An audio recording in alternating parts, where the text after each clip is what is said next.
Hello friends, तुमच्या सर्वांना भोगीच्या खूप खूप शुभेच्छा. मी आज भोगीची भाजी आणि बाजरीची भाकरी बनवली आहे. चला तर मग मी भाजी कशी बनवली हे बघूया. यासाठी मला जेवढ्या भाज्या भेटतील त्या सर्व मी भाज्या घेतल्या. त्या सर्व निवडून मी स्वच्छ धुवून घेतल्या.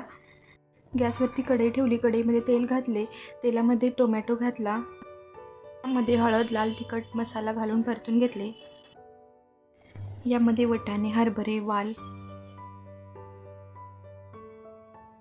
काकडी, गाजर, बोरं, पापडी, शेवग्याच्या शेंगा, वांग, बटाटा,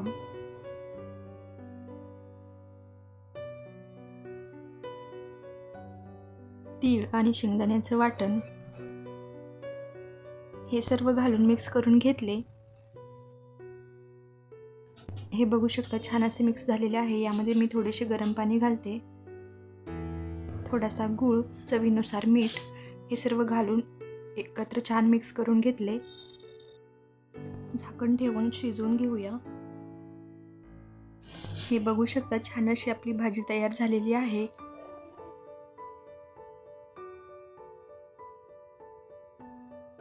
आता आपण बाजरीची भाकरी बनवूया. बाजरीची भाकरी बनवण्यासाठी थोडेसे पीठ घेतले. त्यामध्ये थोडेसे पाणी घालून छान असे पीठ मळून घेतले.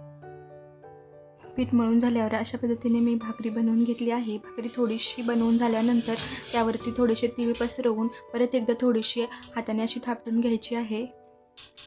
या ठिकाणी तवा गरम झालेला आहे. त्यावरती मी भाकरी टाकून घेतली आणि वरच्या साईडला पाणी लावून घेतले आणि भाकरी दोन्ही साईडने छान अशी भाजून घेतली. हे बघू शकता किती छान अशी भाकरी फुललेली आहे. ही आपली भाकरी झालेली आहे तयार. रेसिपी आवडल्यास लाईक, शेअर, सबस्क्राईब करा. Thanks for watching.